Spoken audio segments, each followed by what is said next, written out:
Well, welcome to the Cinnabar. Now, I'd like to thank our sponsors, the Winchester Arms Collectors Association and Old Arms of Idaho. And remember, coupon code Cinnabar 2023 for 15% off all orders at Old Arms of Idaho through the end of this year. It could save you a ton of money on vintage firearms, vintage firearm parts, and all sorts of vintage firearms related accessories and reloading supplies. Today we've just got a short episode. I want to show you my technique to repair what's a fairly common malady on these tube-fed lever guns, and that's the dented mag tube. Now, it's not a terribly complicated repair to make, but it's very delicate, and it takes the right tools and techniques to do it right and leave the mag tube looking good. Now, this particular tube is going to be kind of a challenge. This is a deeply pitted and dented magazine tube from an 1886 Winchester in 5110. So we really want to save this tube and then try to match the finish back after we've got everything cleaned up on it to the original rifle. So stick around, you may learn some new techniques today. Let's take a little closer look at what we're up against. So this is what we're up against, and you can see that the main dent that we're looking at is underneath where the mag tube hanger is. And that's unusual, but somebody beat the living tar out of this mag tube hanger at one time and flattened out that side and put a dent underneath in that tube. Now that did make it a bear to get out of here, and if we'd had finished we were trying to save on this particular tube, we'd have never done it. Now we do need to get that straightened out or that dent up and pretty close, although it's going to be hidden underneath the next hanger that we use. But if we put a round hanger in there, it's not going to go in there now because we've pushed out both sides of this. Now you can see that there's a couple other dents that have showed up since we started doing a little bit of polishing, and of course your low spots really show up once you start polishing. But we've got a little dent here, here, and here, and most likely from when they were beaten on that hanger they missed a little bit and put some elephant tracks in. Now, one of the things that makes it really difficult to work on these dents is that the original tubes have a seam, and that seam sits on top of the tube, in between the tube and the barrel, so it isn't seen, but it's been folded around a mandrel, and the edges come together here, and they're not held, they're not soldered together, they're not welded together. Now most of the reproduction tubes now are a solid, just a thin walled pipe, and they're a lot easier to work with. But when you get these edges messed up, it's really difficult to get them right. Now we can see that where that dent was, it raised the edge on this side. We can see that kind of a dark line here, which means this edge is lower over here than the other edge. And so pushing it straight down isn't too bad, and we'll correct that as best as we can after we raise the dent, because if we try to correct that now, then we raise that dent, we're going to create some more stresses, and we may change all this here. Now if we get to where we open up that seam, it's nearly impossible to get that back looking the way it should, because we've got a tight edge down here and tight down here, and then to try to squeeze those back together or even beat them back together, we create all sorts of stresses, and it's just, like I say, nearly impossible to make it look right again. So we've got to really be careful about that seam as we're taking dents out from the other side. Okay, so let's take a look at the tools we use for this project. Now, first and foremost, you need a good quality lightweight hammer, like a 3 or 4 ounce ball peen hammer, and in this case is a 4 ounce. We want to make sure to polish that face up really well, because any defects or gouges or ridges you've got on that face are going to transfer to your magazine tube as you're trying to straighten up that dent. It also needs to be slightly concave or rounded on the top. We don't want it perfectly flat, or you're going to leave a lot of elephant tracks. Okay, and also can use a number of other type of lightweight hammers. This is actually an engraver's hammer that I made, but the important part is that we've got a polished face and a convex curve on the face of it. Now the other part that's critically important is we need to support this magazine tube, the inside of this magazine tube, as we're trying to raise that dent. Because if you just start pounding on this with nothing supporting it underneath, or no kind of a forming jig or mandrel, you're just going to make more dings in it all over the place. You're never going to get anywhere near round. So what I've done is for each of the common magazine tube sizes I've turned on a lathe. I call them a silver bullet. Just a short piece that's turned down just to the exact inside diameter of the magazine tube, in this case for an 86. And then you see it's slightly tapered on the end. So it's going to go in like this. And then if that dent is low at all, you're going to come up tight right when you get to that dent there. And that's what that tapered end is for. Now, if you're going to do one magazine tube in your lifetime, you know, sometimes you can get away with using just a socket. Go through all your sockets till you find just the right size to use as a forming jig or mandrel. This one's actually a little bit too small. I couldn't find one that was just the right size, but that's an option kind of if you're not doing a lot of these. Of course, it isn't worth finding somebody with a lathe to turn them down. Now, if this dent is really deep, it's going to have to be raised some first before you can even start using this. And this one's kind of borderline, but we're going to just use the forming mandrel on it. But if you've got one that's really deep, now this is something I made as well. We've got two mandrels down here on the end that are cut at an angle. And then we've got an adjusting handle down here. And so as we tighten this handle, these are moving over each other, and we're raising this piece up into the dent and using it as our forming jig to get it close enough so that we can get this other mandrel into it. Now, you have to be really careful with these, because the same amount of force that you're using on the top part where the dent is transferring to the bottom part as well. And if that's anywhere near that seam, we're pushing that seam apart and opening up that seam. So this one you really have to be careful with. Okay, so what generally happens is most of the time our dent is going to be in this area down here. So what happens is, of course, if it's much of a dent at all, we can't get it through that magazine tube hanger. So we have to work on it on the gun, on top of the barrel, which isn't the worst thing in the world for one good reason. And that is that the hanger here helps to keep from blowing that seam out. So we've given it some support real nearby. So if it's down in this area, we want to slide that tube up to where it's just inside that hanger so we can get that support. And then you can also, this is an old junker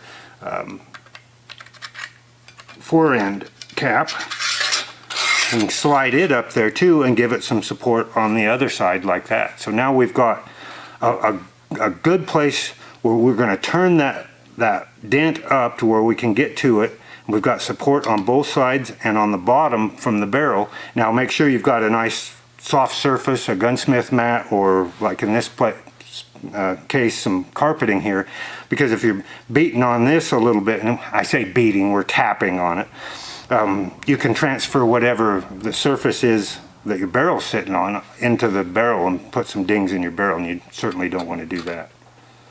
Okay, so this is kind of an exaggeration of what we're dealing with. Now this black line, of course, represents our magazine tube. And we can see we've got this dent or flat spot here. And so that material has to go somewhere. So what we have is we've got a high spot then on either side of that dent that we're going to have to start trying to work down. At the same time, our forming mandrel's coming in from this side, from inside the tube, and pushing up in this direction, and that's what that tapered end is for, until we can get this close enough that we can get the whole mandrel inside. So we're pushing up with the mandrel here and tapping down on the high spots. So let's see how it works in reality rather than theory.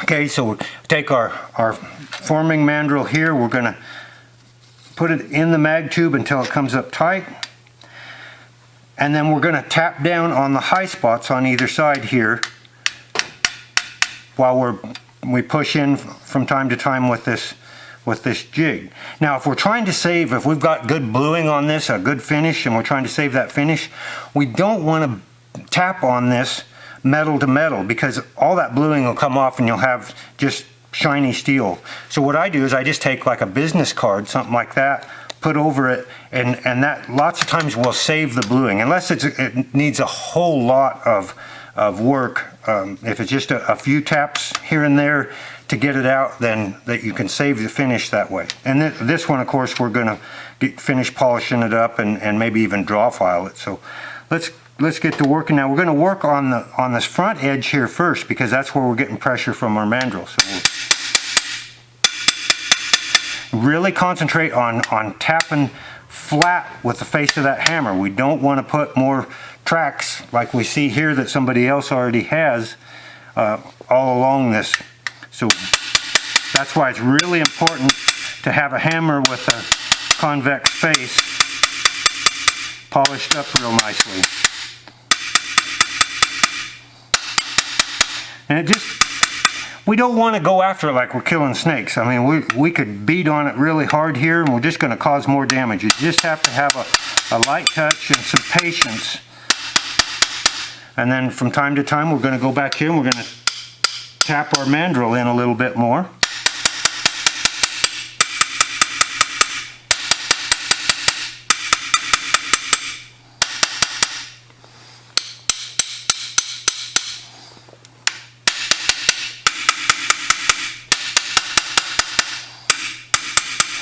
And I know this is about like watching grass grow, so we'll probably do quite a bit of this off camera, but you get the idea. We're tapping some here,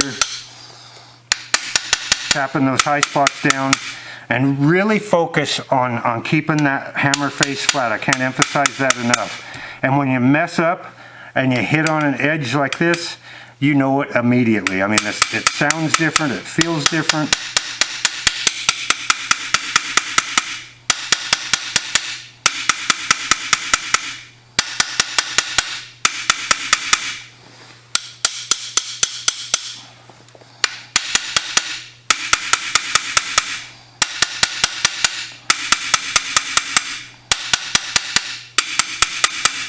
Okay, so do you get the idea now?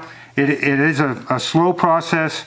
This one actually, we could take this dent razor in there and work it up, and if I'm not successful getting this thing up all the way in this way, we may go ahead and use this.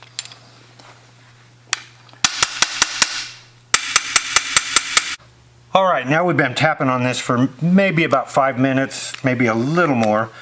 And we're almost all the way through it. We're gonna right now, we're gonna make a mark here at the end of the mag tube and then one at the end of the barrel, just to kind of see where we're at. So there's where it's coming up against where the original part of the dent was. And we're just almost all the way through it now. You can see the difference in this line from the end of the barrel. So that's how we kind of gauge that. And so we're going to keep tapping. Now, one of the things we'll notice now is this nose cap is tight. It's tight in this hanger here. So we are opening up that seam just a little bit, and we're going to have to deal with that when we get done.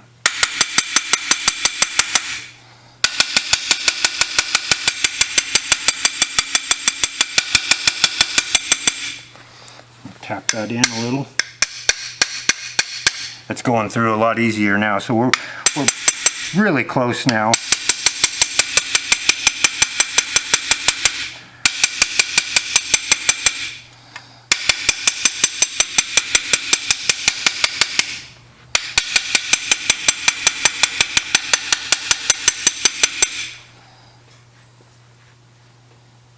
Yeah, that's looking very, very good. Now, want to be really careful that you don't beat on your hanger or beat on your nose cap there, and we're going to move that nose cap down a little bit just to get it out of the way some, because there's a couple of little low spots here. We're not going to get those completely out because they're fairly narrow and fairly deep, but we can make them better.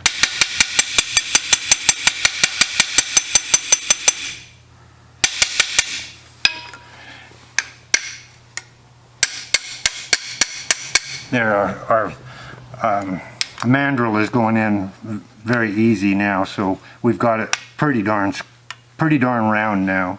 And in this case we're good enough because that dent's going to be hidden. We're going to try to raise these couple little dents that are outside that will be seen, and we're going to draw file this when we're done anyway, so those don't have to come completely out.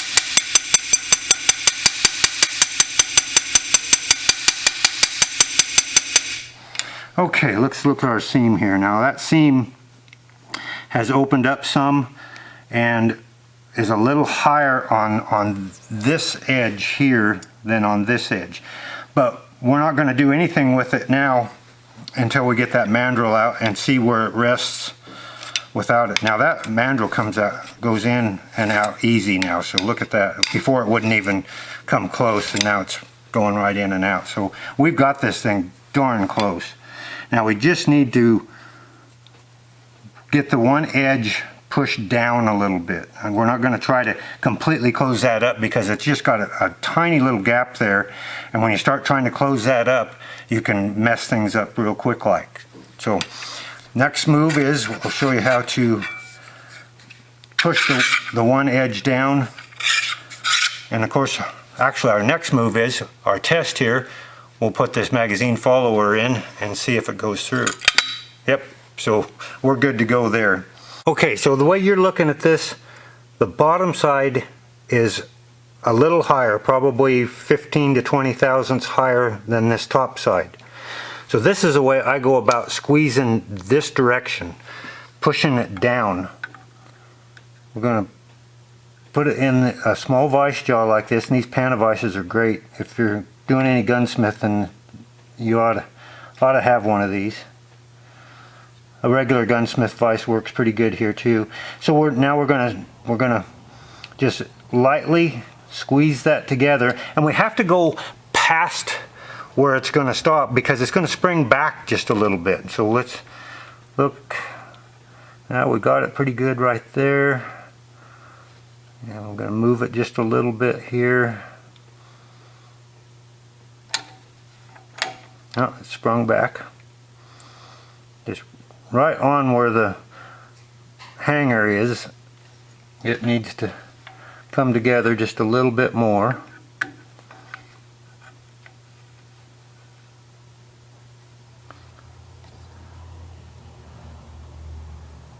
Toughest part is just trying to decide how far to go, because you don't want to go too far and crush that side, and you're putting force against this side too, but the side with the seam is going to give more than the other side, so that's not as much of a worry. We're really close now. Gonna go just one more time.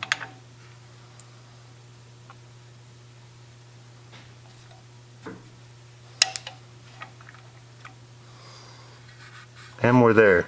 So we've still got just a tiny little gap, but as I mentioned earlier, if we start really trying to pound that together where this is tight down here and this is tight over here, we're going to cause all sorts of stresses in here, and the last thing we want to do is open that up down here on the end, because that is going to be visible. All of this is going to be covered up. It's going to be up against the bottom of the barrel.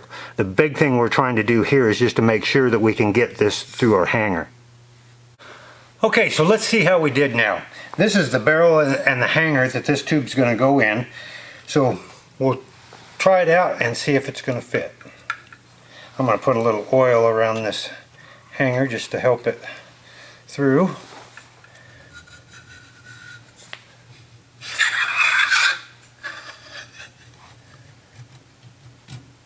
And there we go. It fits good and snug right there. So when we get to the bottom of these pits here, hopefully there's still enough mag tube left that we can save this original mag tube paired up with this barrel.